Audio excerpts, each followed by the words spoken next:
Welcome back, everybody. We just completed a section on attacking zone defenses on the triangle side of the modified triangle offense, and now we're going to shift gears and we're going to go to the two-man side. Now, of course, we know that especially against man-to-man, we can run right into that two-man game, and I'm going to assume you've done your homework and that you watched the original video and you know all about the two-man game, right? So anyway, we can enter immediately against a zone using the two-man game, but sometimes I think we're a little bit more effective if we would take the ball to the triangle side first. So we'll just pretend that we've taken the ball over here on this triangle side, and I'm going to tell you this right now.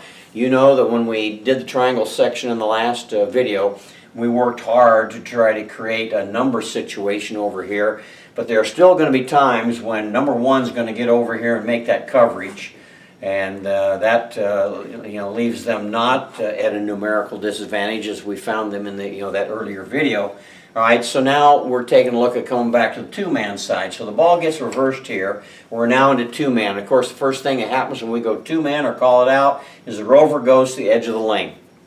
All right, so now what's going to happen is against this this zone right here is I'll probably start a dribble, a little bit of a dribble at number two to get a commitment right there. And that should leave some space for the post to come up here, get a pass. One comes by him, receives the handoff, and begins a drive and a dribble attack right into here. And of course, the post after the handoff is going to roll into this slot right into here. Well, what's going to happen, of course, is this bottom man on the zone, number 4, is going to be waiting there for the guard. So there is a possibility the guard could come into this little no man's land before number 4 could get to him and shoot a little shot right here. And that is a possibility. But if nothing's there, whether it was man-to-man or zone, we know there's nothing there. We're going to do the backup dribble. Now, 4 is going to go part way on this backup dribble. All right?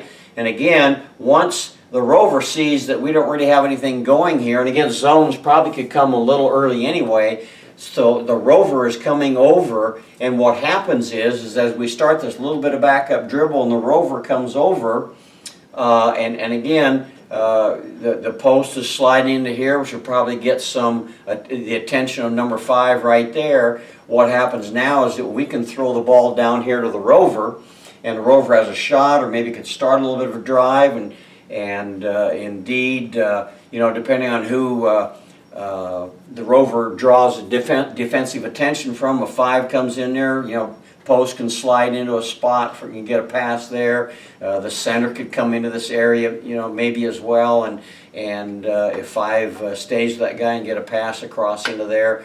But that's certainly one of the ways that we'd be able to get a scoring opportunity in the two-man game against the zone. Now let's back it up and let's take a look at get these folks back in their original positions if we can here real quick. And the other thing that happens is we sent the ball over here and we have this kind of a movement with the defenders, and we kick the ball back to the guard. Again, maybe this time this guy just says, I'm sitting right in the lap. I know they're bringing that post player, I'm going to sit right in that lap. So we're just going to set a screen, and now the guard is going to come here and read the defender, okay? And if that defender tries to crowd him going over the top, if it's a clean screen, we're going over here, and we really have the same thing we had with the handoff. 4 is going to make a commitment, the rover would be coming across, and we'd have that pass the rover on the baseline. However, what we want this guard to also be aware of doing is that as I'm coming here and maybe this person starts to slide behind, I can change directions on that dribble and come back into here. And now I'm going to get a reaction probably from here. If not, I could actually go down the middle. What will happen is 5 will try to help out, and we'll be able to hit the center going to the basket right there. All right. The other thing that I like in this is that again, I was dribbling in this direction. I rejected the screen, and I come back in this direction. I get a little bit of a commitment from number 1. Now I throw across to here.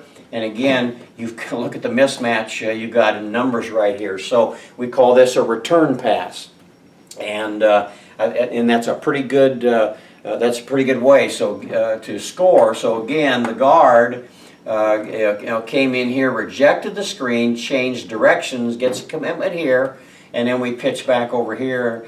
And again, the wing doesn't have anybody to guard, and nobody's guarding the wing. Of course, you can throw inside.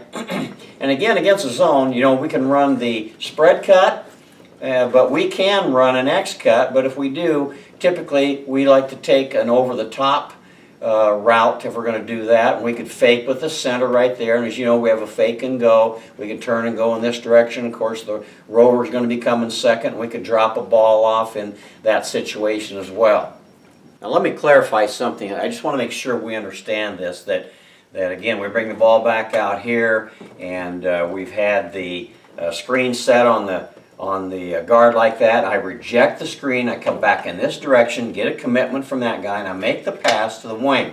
Now as I said, he can throw in there, he can make a cut there. Now he could make a cut here, just depending, he has to kind of read that, as far as that goes. But the other thing that could happen is that he could begin a drive in this area. You could either take him in that direction or in this direction. Of course, if he drives there, three's going to make a commitment there, and now we've got a nice dump-off pass to the rover down in this position also. The other thing that happens is anytime we reject the screen, in other words, again, we came up here and we rejected the screen, this guy returns to that position. The post goes there because we want to make sure that we have good offensive rebounding if indeed we put a shot up when the ball gets back to the other side over here. Now, we've talked about being able to throw past the post. We've talked about the post setting a screen. There's two ways actually that the post could receive a pass. We could, again, if we had the ball out here, start a drive in there, get a commitment, ball comes up there, and we can hit the post and go by for the handoff. The other thing that can happen is that, again, if you got a guard that says, no, I'm sitting right in there, I know where they're going to go with that pass, then the post has the option to come up into the middle and as high as the post would need to come to receive a pass, and now the guard just takes an outside route. We certainly can deliver a pass and then roll back into there. Guard would get this, come in here and challenge, the rover would come across, and we're in that 2-on-1 situation we've had in the previous videos. However, we really like the throwback opportunities or the return pass, throw over, whatever you want to call this. But here's how this works, and I like this a lot. We just got done with a return pass where the point guard rejected the screen and came back to the triangle side. Well, again, if we could get the ball here, and this guy comes around like that, one of the things we can do is fake the handoff, and again, it's a throw over or a throwback or return pass, and we get it back to this side, and once again, the defense is flowing that way, and we catch him going the wrong direction, and we send the ball back in this direction. We can do the same thing, again, if we're here, and the post comes up into here and receives a pass, and the post is going to look in this direction, maybe even make a pass fake. The defense will move on a pass fake. So I'm the post to get that ball, and I turn and make a pass fake to the guard, and then turn around and throw it back over here. Again, you're going to have some commitment by the upper defenders, and now again you've got that number situation on the back side. Well, I do have one final thing that I want to show you on the two-man side. It's a nice little change of pace. I want to remind you what I said in the previous video where we were looking at the triangle side of the modified triangle offense against zone defenses, is that I'm going to give you way too much stuff today. And it's not my intent for you to adopt all these things. But if you pick up one or two things that can enhance the efficiency of your offense, then I'm really happy that happened. But the last thing I want to show you, as far as the two-man side, is an option we call post out. And so what happens here is we pass the ball and establish the triangle, okay, and nothing going there for whatever reason, and we kick the ball back out. We've called two-man post out. And this kid is going to break out, the post player is going to break out, but not to the typical free throw line extended area. I'd like for that kid to shallow this cut out a little bit, so I really create a longer space here for the defense. And as I drive into here and kick, it tells four, that's four's got to cover that person. And I may even have to make a dribble that way just to get a commitment. Okay, but maybe I don't. So I get a commitment, of course, we go to two-man side, the rover is coming over, and the center on post out, it chases. The wing goes into the post spot. Well, you can see it's not a pretty triangle right here, and of course this kid could back it out if need be to make a prettier triangle, if you will. But anyway, we're back in a triangle situation. But if there was a continuity on this, we could do one of two things. Okay, we could indeed run a two-man game back to this side, but when we run post out, if we would happen to get back to the other side, and we do, when we reverse the ball here, the wing's going to return to the wing. The center's going to return to the center. The rover's going to come back over to this spot, and the post is going to return right there. And so it's real simple, but if you remember in the previous video where we showed triangle side stuff, I opened by showing you what amounts to a real simple 1-3-1 zone offense a lot of people like to use against the 2-3, and in essence that's really what this does. You've got a person that's chasing back and forth across here, you got a center going back and forth here, and these two are just simply going back and forth there. So it's real simple. I say it's real simple. Actually, it's not. It's a little bit more to it than some of the other things that we do, and so this might be an upper grade level, 7th or maybe even 8th grade before you want to try something like post out. One.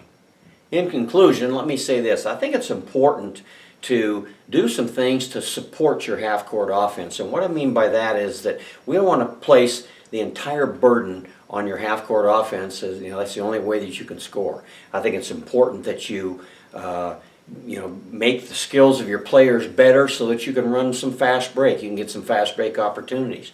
That's a nice way to take some of the burden off that half-court offense.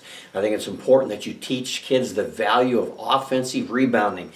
Other than a wide-open layup on a fast break, the second most efficient way to score in the game of basketball is an offensive putback or a basket after you've gotten an offensive rebound. So it's important to let your kids know how important that can be as a part of your offensive weapon.